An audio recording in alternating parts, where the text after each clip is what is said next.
I'm reminded of the deeply touching letters, cards and messages which so many of you have sent my wife and myself. L'événement devait se dérouler par une fraîche journée de printemps, de celle que la presse britannique qualifie de magnifique. Le roi Charles III se tenait derrière le podium du Collège royal d'agriculture, le visage pâle mais la posture ferme.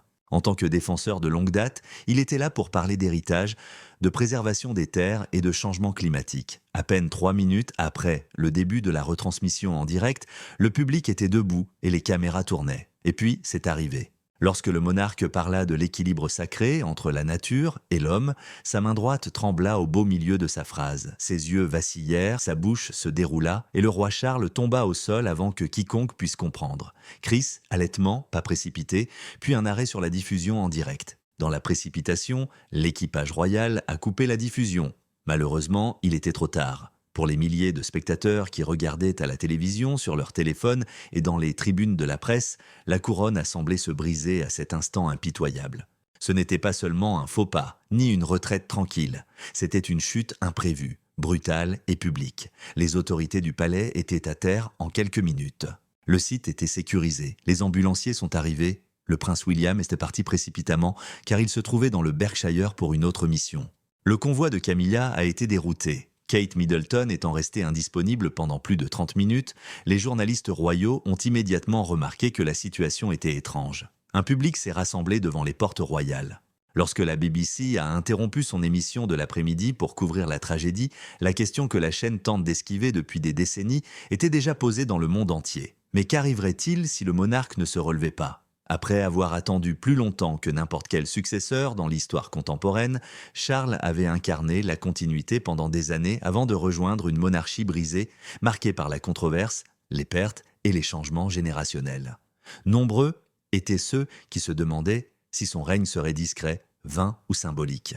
Personne n'avait anticipé un trébuchement aussi brutal et aussi rapide. On entend désormais parler de tensions, de problèmes sous-jacents et d'une monarchie qui, en apparence, a tenté de paraître forte, mais qui a été poussée en coulisses à l'état d'urgence. Ce qu'ils ont vu ne peut être nié par personne, pas même par les médias. Pour la première fois depuis le décès d'Élisabeth, le peuple britannique est confronté à une terrible vérité, la chute de la reine. Même si elle brille encore, celui qui porte la couronne commence à céder sous son poids. Le son résonne encore dans l'esprit de ceux qui l'ont entendu. La voix de Charles s'éloigne, sans qu'on entende un bruit sourd, ni un cri collectif. Un témoin du 3e rang a déclaré que le discours du roi était plus lent et plus bas que d'habitude. Bien qu'il se tînt droit, son visage était rouge cramoisi. D'autres disaient que c'était la chaleur, d'autres pensaient que c'était l'émotion. Mais soudain, au milieu d'une inspiration ou d'une idée, son discours s'interrompit. Le visiteur vit qu'il n'avait pas terminé son discours. Il semblait avoir été mis à l'arrêt par quelqu'un. Sa main tremblait, il clignait des yeux trop longtemps, puis il s'effondrait, non pas dans un joli effondrement, mais dans une chute brutale et sans protection. « Il est tombé comme ça », a déclaré un palissadien de haut rang qui a requis l'anonymat. Il n'y a aucune précaution. Il bavardait 1 minute, puis il s'est retrouvé allongé par terre. Il était 15h14, heure régionale. Les premiers à s'activer furent dans les agents de sécurité, suivis des assistants. Le personnel médical de l'événement sortit ensuite précipitamment du fond de l'auditorium, se faufilant entre les dignitaires surpris et les sièges. En quelques secondes, le calme majestueux de la salle céda la place à une agitation stupéfaite. Un membre du personnel a saisi le poignet de Charles pour vérifier son pouls, tandis qu'un autre tentait de le relever. Ils avaient filmé trop de vidéos malgré la consigne d'éteindre les caméras. Un employé de Royal Communications a reconnu que nous avions reçu l'ordre de supprimer la diffusion. Néanmoins, le ruisseau a continué à couler pendant au moins 20 secondes après sa chute. Des personnes ont observé la scène, et pas seulement à l'intérieur du bâtiment. Des milliers de Britanniques utilisaient leur téléphone pour la regarder. La chute du roi fut observée par des étudiants en cours, des admirateurs royaux et des analystes politiques. Après la coupure de la télévision, les conjectures commencèrent. S'agissait-il d'un évanouissement, d'une crise cardiaque ou d'un accident vasculaire cérébral ? Personne ne put le dire. Mais il y avait plus que de la terreur dans l'air de la salle. Le déni. L'un des invités se souvenait d'un jour où tout le monde était resté planté là. Personne ne voulait déménager, cela n'aurait pas eu lieu si nous ne l'avions pas reconnu, et pourtant, c'est arrivé. Dans les coulisses, la terreur fut immédiate. 8 minutes plus tard, les ambulanciers de l'hôpital local arrivèrent. Charles reprit partiellement conscience avant d'être placé sur une civière, selon les premiers témoignages. Un témoin a dit qu'il marmonnait. Je ne savais pas où il se trouvait. Un commentaire sur la reine. Pourtant, 2 serviteurs du palais, à quelques pas du lieu de l'action, avaient déjà échangé un échange important. Il fallait commencer la construction du pont Ménaille. Le complot officiel visant à assassiner le roi porte ce nom de code. Et la simple énonciation de cette phrase, même hypothétique, a glacé les oreilles de tous. « Je n'ai jamais vu autant de téléphones sonner simultanément », a déclaré un membre de l'équipe de presse royale. C'était quelque chose que tout le monde cherchait à éviter. Mais la réalité est que nous n'étions pas en tête. Le roi céda ouvertement. C'était visible, et nous ne pouvions pas le cacher. Charles a été emmené en ambulance vers 15h30 avec des véhicules de police banalisés de chaque côté. Afin de garantir la sécurité, l'emplacement de l'hôpital fut d'abord tenu secret, ce qui ne fit qu'accroître les spéculations. À 15h52, le palais répondit. L'engagement du jour fut accompagné d'un bref incident de santé pour Sa Majesté le Roi. Par mesure de sécurité, il a été conduit à l'hôpital pour observation. En plus de parler aux travailleurs, il est attentif. De nouvelles informations seront publiées dès que possible. Mais qu'en est-il du palais lui-même ? La tranquillité était absente. Quel que soit le cadrage, les images étaient déjà publiques. Dès les premières minutes, l'image soigneusement construite de continuité, de maîtrise et d'équilibre fut perturbée par un effondrement silencieux, une ruée du personnel et une civière. Les téléphones du palais se mirent à sonner tandis que le corps du roi Charles était tiré par une sortie arrière sécurisée du collège royal d'agriculture. Les courtisans étaient en désordre à l'intérieur du palais de Buckingham. C'était la première fois que l'appareil royal était pris par surprise depuis le décès de la reine Élisabeth. Et ce n'était pas un moment de deuil bien planifié. Une urgence médicale s'est produite en temps réel et le public l'a constaté de ses propres yeux. Devant les caméras et le monde entier, un membre du personnel a murmuré que cela n'était pas prévu. Après la chute, les portes du palais ont été fermées en moins de 15 minutes. Pour rappeler à tous que le monarque était toujours en vie, la bannière royale flottait sans cesse. À l'intérieur, l'atmosphère était tendue et terrorisée. Les assistants passaient en revue les horaires. Des rendez-vous ont été annulés, des appels ont été passés à l'étranger. Lorsque le chef du protocole royal n'a pas pu retrouver le dernier briefing hiérarchique concernant une situation en cours, il aurait crié sur un assistant subalterne. Parmi tout cela, 2 questions retenaient particulièrement l'attention. La reine Camilla, où est-elle ? Que répondra William ? Camilla avait invité quelques membres de la Ligue des femmes du Commonwealth à se joindre à elle pour un déjeuner spécial à Mayfair. Elle n'a cependant jamais pu venir, selon des sources proches du dossier. Après avoir été informée, elle aurait demandé à son chauffeur de prendre un autre itinéraire pour se rendre à Clarence House afin d'obtenir un briefing privé. Cependant, Charles était en route pour l'hôpital à son arrivée. Puis tout a commencé à se dégrader. Une source proche de son entourage a déclaré qu'elle faisait les 100 pas, qu'elle serrait les mains et qu'elle pleurait de façon incontrôlable. Lorsqu'un membre du personnel a évoqué la diffusion, elle leur a crié dessus, a déclaré un autre assistant. « C'est déjà connu, n'osez surtout pas me le dire !» a-t-elle crié. En fait, c'était le cas. Entre-temps, le prince William a été évacué d'une table ronde sur l'économie au Berkshire. Un contrôle de sécurité a été effectué dans les locaux. Quelques minutes plus tard, son véhicule a été aperçu en train de partir, se dirigeant directement vers le palais de Buckingham plutôt que vers l'hôpital. Les experts affirment que cela était important. Il n'a pas rendu visite à son père, a déclaré un journaliste royal sur Twitter. Il est allé jouer son rôle, quel qu'il soit, dans les prochaines heures. Les membres influents de la famille royale ont été confinés à des réunions d'urgence à 16h15. En moins d'1 heure, selon certaines sources, une visioconférence sécurisée a été lancée avec la princesse Anne, le prince Edward et leurs principaux conseillers. Le palais aurait minimisé les symptômes de Charles pendant des semaines, et la princesse Anne aurait été furieuse qu'aucun avertissement précoce n'ait été donné. Il a fallu environ une demi-heure avant que Catherine, princesse de Galles, puisse être jointe au château de Windsor. Dès réception de sa réponse, elle a immédiatement libéré son agenda et a été vue repartie dans une voiture noire sans un mot. Selon une source, elle n'était pas paniquée. Ses préparatifs étaient en cours, mais dans tout le palais, la plus grande attention était portée aux agissements présumés de la reine Camilla. Un valet de pied, qui a requis l'anonymat, a rapporté qu'elle pleurait. C'était du deuil, du vrai deuil, qui se jouait, pas une comédie. On l'entendit un jour demander à un employé « Et s'il ne s'en remettait pas ?» Mais que se passerait-il ensuite ? Le même murmure entendu sur le site de l'effondrement du pont de Menai refit surface à ce moment-là. Pas encore, ce n'était pas le moment de le faire. Cependant, au cas où, la stratégie, la procédure et les mesures d'urgence devaient être peaufinées, comme l'a clairement exprimé un courtisan depuis la chute du monarque. Cela fait toute la différence. À 17h, Londres était devenu calme. Malgré les fréquences radio faibles, les commerces continuèrent de fonctionner. Les pubs et les télévisions alternaient entre le fil d'actualité solennel de la BBC et des programmes sportifs en sourdine. Au lieu de crier, d'autres attendaient. Les gros titres étaient les mêmes dans tout le pays. Au milieu de son discours, le roi Charles s'évanouit, son état est incertain. De petits groupes s'étaient déjà rassemblés devant les grilles du palais de Buckingham, devant Balmoral et à Windsor. C'étaient des Britanniques ordinaires, pas des touristes, ni des fans royaux, certains avec des drapeaux britanniques enroulés sous le bras, d'autres des fleurs. Quand Diana est morte, j'étais là, a déclaré une femme de 70 ans à un journaliste de Sky News devant le palais de Kensington. C'est ce que je ressens. L'air est différent, et pourtant la sensation est la même. Et Internet, l'anarchie. Peu après la fin de la diffusion en direct, Twitter a explosé, #King Charles, #Buckingham. H est-il mort en tant que roi? #Camilla. Qui hachera William ensuite? Kate, la reine du H. Tout est populaire. Tout le monde monte. Une vidéo floue, tremblante mais claire, montrait Charles s'affaissant avant de tomber au sol. Plus de 20 millions de vues avaient été enregistrées avant la fin de l'heure. C'était comme tenter de bloquer un barrage avec des aiguilles à coudre, alors même que les relations publiques royales déposaient des réclamations de droits d'auteur en temps réel. Il ne s'est pas effondré comme ça. Un analyste de CNN aux États-Unis a déclaré « Nous en avons été témoins ».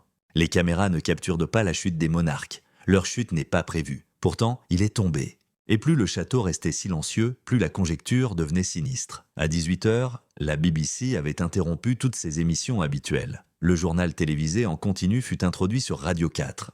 Ils ont commencé à montrer des tenues noires à l'antenne. Une fuite médicale hospitalière non vérifiée affirme que Charles s'est évanoui à 2 reprises lors de son transport aux urgences. Selon un autre tweet, aujourd'hui supprimé, d'éminents médecins s'inquiétaient depuis des semaines de son rythme cardiaque. Cela n'a pas été confirmé. Il consommait tout plus vite qu'il ne pouvait le réparer. Pendant ce temps, les dirigeants mondiaux commençaient à réagir. La France se tient aux côtés du Royaume-Uni avec optimisme et inquiétude, a tweeté le président Macron en français. Nous prions et pensons à Sa Majesté et au peuple britannique, a déclaré le président Biden. Le pape lui-même a envoyé un bref message priant pour que ce serviteur de l'unité soit en bonne santé, fort et en paix. Mais le ton britannique n'était guère optimiste.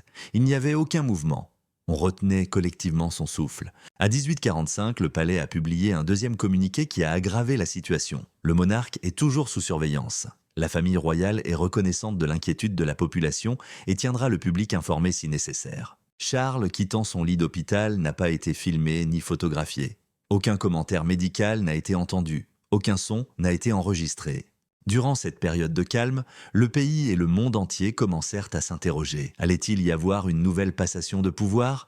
Non pas après une averse, mais suite à une chute. À 19h12, 2 Range Rover noirs aux vitres teintées et sans inscription franchirent les grilles arrière du palais de Buckingham.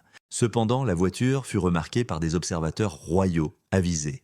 Il s'agissait du prince Williams. Lui non plus ne sourit pas. Il ne s'arrêta même pas pour faire un signe de la main. Il détourna le regard des caméras. Il entra dans le palais avec l'air d'un homme maître de lui. À l'intérieur, la situation était différente. Le roi Charles est resté à l'hôpital dans un état stable, mais a subi des examens complémentaires selon des sources internes. Selon certaines sources, il aurait retrouvé toute sa conscience. Cependant, ses assistants ont reconnu qu'il était dans un état second et ne se souvenaient pas du moment précis où il s'était évanoui. En dehors de sa chambre, cependant, la monarchie ne pouvait se permettre d'être désorientée. Quelqu'un devait être aux commandes. C'était William. Des sources ont confirmé qu'il avait convoqué la première table ronde d'urgence depuis le décès de la reine Elisabeth II à 19h30. Des hauts fonctionnaires du conseil privé, des juristes et des conseillers principaux y étaient apparemment associés via des canaux cryptés. Pour quelle raison? Préparez-vous à l'étape suivante. Charles n'est pas vraiment mort. Cependant, sa chute a accéléré le processus. Il ne s'agit pas simplement d'un remplacement de la part de William, a déclaré un conseiller royal. Il fait un pas en avant, contrairement à d'autres crises où le palais a été pris au dépourvu, celle-ci a vu un futur monarque agir plutôt que réagir, ce qui la rend cruciale. Il semblerait qu'il n'ait pas appelé son père au départ, du moins pas le Premier ministre Rishi Sunak. Le contenu de cette conversation est toujours classifié. Mais les conjectures vont bon train. Certains affirment qu'ils ont parlé d'une autorité intérimaire. Certains pensent que Guillaume aurait demandé des informations préliminaires sur l'opération Menai Bridge, le complot minutieusement préparé pour la chute du roi Charles. Nombreux sont ceux qui pensent que Guillaume posait une question plus importante. Quand une régence peut-elle être instaurée? En vertu du droit britannique, une régence peut être instaurée si le monarque est jugé incapable d'exercer ses responsabilités en raison de problèmes de santé, d'une déficience mentale ou d'une absence prolongée. L'accord de nombreuses personnalités, dont le Lord Chancelier et au moins 3 autres membres de la famille royale, ainsi qu'une approbation médicale sont requis. William se préparait-il à cela ? Bien qu'il ne le confirme pas, les initiés ne le nieront pas non plus. Charles pourrait se remettre de sa maladie, mais ce soir, nous voyons William entrer dans une situation difficile dont il ne peut s'échapper. A tweeté un historien royal, des rumeurs font état de réaffectation de personnel au sein du palais. Nous ne sommes hier plus dans une fonction de support, aurait déclaré un haut fonctionnaire à ses collègues. Une transition aura lieu prochainement, ensuite viendra l'image. La chambre où son père attendait la couronne est celle où se trouve actuellement Guillaume. Le père repose actuellement dans un lit médicalisé, et le fils ? Non pas parce qu'il brigue le pouvoir, mais parce qu'il est le prochain, au cœur de la tempête. Il l'a toujours été, mais l'avenir n'est plus seulement une hypothèse. Il frappe à la porte. L'homme est prêt à réagir. Alors que le pays se concentrait sur la présence croissante du roi Charles et du prince William, quelque chose de plus discret et d'émotionnellement intense se produisait à huis clos. 2 dames, 2 titres différents, 2 réactions très différentes. On disait que la reine Camilla était bouleversée. Le second rapport de l'hôpital, indiquant que Charles avait de nouveau perdu connaissance temporairement lors des premiers examens, la fit pleurer. Une source royale déclara « Ce n'était pas censé arriver », tandis qu'elle continuait à parler. Ses poings tremblaient, elle refusait de manger. Un jour, elle ordonna à tout le personnel de quitter les lieux. Charles avait enduré le scandale, l'exil, la rédemption et le couronnement aux côtés de Camilla. Ils s'étaient battus pour conserver leur place au sommet avec plus de ténacité que tout autre couple royal de l'histoire récente. C'est la fragilité plutôt que la controverse qui a mis en péril leur règne à ses débuts. L'assistante précisa qu'elle n'était pas prête à régner seule. En sa présence, elle était toujours reine. Catherine, princesse de Galles, apparut telle une ombre dans une partie séparée du palais. Elle était sereine et silencieuse, mais visiblement aux aguets. Elle n'a pas souri et n'a pas parlé aux journalistes, mais qu'en est-il des coulisses ? Elle a affirmé son autorité. Un assistant principal a déclaré qu'elle était arrivée en salle de communication en quelques minutes. Il fallait examiner ce qui avait été dit, ce qui ne l'avait pas été, et ce que vous diriez si la situation empirait, tout en vous demandant qui était responsable du message. Kate se préparait à ce moment depuis des années. Elle était la duchesse devenue princesse et l'épouse devenue future reine. Elle n'était pas émotive, non, elle ne s'est pas figée. Et elle le fit. Tandis que Kate l'expliquait, Camilla sanglota. Aucune des 2 femmes n'avait souhaité ce moment particulier, mais soudain, elles se trouvèrent à la croisée des chemins, l'une marquée par la préparation, l'autre par la perte. Un silence ambivalent régnait au palais. Pas étonnant que Camilla soit émue. Mais qu'en était-il de Kate ? L'un des fonctionnaires hésita. Son apparence suggérait qu'elle avait déjà accepté la mort plutôt que ce qui l'attendait. Ceci dit, c'est un changement. Le monarque s'endormit et l'air s'éleva.